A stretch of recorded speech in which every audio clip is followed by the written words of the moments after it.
og það einmitt og FH fyrir norðan. Nú Blikar byrjuðu vel og voru óheppnir að skora ekki í fyrri hálfleik þegar áttu þetta stangarskot. Blikar leika hér í grænum treyjum og hvítum buxum og eru enn hér í sókn. Arnar Gretarsson sendir hér á Grétar Steindorsson og hann á hér skot en rétt fram hjá markinu. Nú erum við komin í síðara hálfleik, staðan í hálfleik 0-0 og Bjarni Sveinbjörnsson á hér í upphafi hans skalla í slána og í kjölfari skýtur Halldór Áskelsson að marki en í varnarmann og í horn. Sjáum þetta hér aftur. Glæsilegu skalli hjá Bjarna en boltinn smellur í sláni og Halldór síðan með skot í varnarmann og framhjá og enn var ekkert mark búið að skora. Blikar hér með boltan og aukaspyrna óbein að marki Þórsara sem að Hilmar Sighvatsson tók en Lárus Sigurðsson varði. Lárus spyrnir sér hér síðan frá marki og herfileg varnarmistök hjá Blikunum þegar Úlfar Óttarsson missir af boltanum og Halldór Áskelsson nær til hans sendir inn á Bjarna Sveinbjörnsson sem skorar 1-0 fyrir Þór. Við skulum skoða þetta aftur. Hér kemur boltinn og Úlfar missir af honum, nær þó til hans aftur, ætlar hér að senda á Reyni Björnsson en Halldór er naskur, þefar upp í boltan og sendir á Bjarna sem með herkjum nær þó að skora 1-0 fyrir Þór. Þórsarar sóttu meira í síðara hálfleik og hér er skallað marki en Kardaklía varði þarna vel í marki Blikana.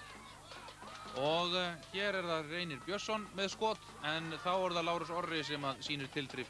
Nú Þórsarar vildu fá vítaspyrnu hér þegar brotið er á Árna Þór Árnasyni en Árni lék sér þarna, er að reyna að fiska vítaspyrnu, sjáum þetta hérna þegar hann lætur sér detta og Gylfi Órafsson gaf auðvitað Árna í kjölfarið guldspjald fyrir að reyna að leiða þarna dómarann í gildru og enn eru Þórsarar í sókn og upplagt færi hér á loka mínúndunum en bolti smellur í sláni og það var Sveinn Pálsson sem átti þetta skot, þrumuskot í slána og þetta var það síðasta í þessum leik því að Blikar náðu nú að vísu að koma boltanum fram í miðju eða fram að miðju en þá var flautað til leiksloka og Þórsarar sigruðu 1-0.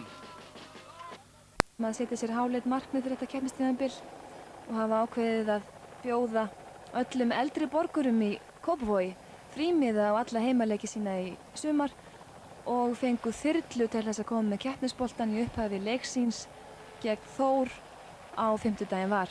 Og hérna sjáum við þegar að þessi ungi Breiðabliksmaður klöngrast út úr þyrlunni, vinkar Breiðabliksfánanum og hleyp með boltaninn á völlinn. Og það voru félagar hans sem höfðu hann meira og minna í fyrri hálfleik. Hér er það Hilmar Sighvatsson sem gefur á Val Valsson sem á þrumuskot, Lárus Sigurðsson markvörður Þórsara ver hann í stöng. Við sjáum þetta hér aftur. Valur á fast skot sem að Lárus gerir vel í að verja og síðan ná Þórsarar að bjarga í horn. Fyrri hálfleikur var markalaus en í síðari hálfleik voru það Þórsarar sem urðu fyrir til. Hér sjáum við Úlfar Óttarsson varnarmann Breiðabliks missa boltanum, Halldór Áskelsson og fallega sendingu Bjarna Sveinbjörnsson sem að kemur boltanum fram hjá Kardaklía markvörður Breiðabliksmanna og Þorsteini Gessinni varnarmanni Breiðabliks sem var með örvæntingafulla tilraun til að verja og skorar og staðan 1-0 fyrir Þór. Við sjáum hér aftur hversu klaufalega Breiðabliksmanna stendur að þessu. Falleg sending hjá Halldóri Áskelsinni og Bjarni Sveinbjörnsson gerir vel í því að koma honum hérna inn fyrir en Þorsteinn Geirsson nær ekki að stöðva hann. Og hér er það Sveinbjörn Hákonarson, nýr leikmaður í liði Þórs sem á hornspyrnu og Þórsarar eiga fallega skalla en Kardaklía nær að verja.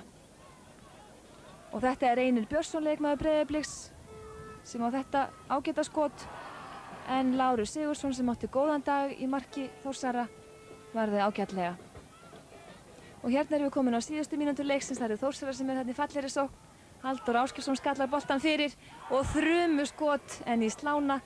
Breiðabliksmenn reyna að hefja sókn aftur, þeir eru 1-0 undir en það er seinan, leikurinn er flautaður af. Þórsarar hafa unnið annan sigur sinn til þessa með markatöluna 2-0.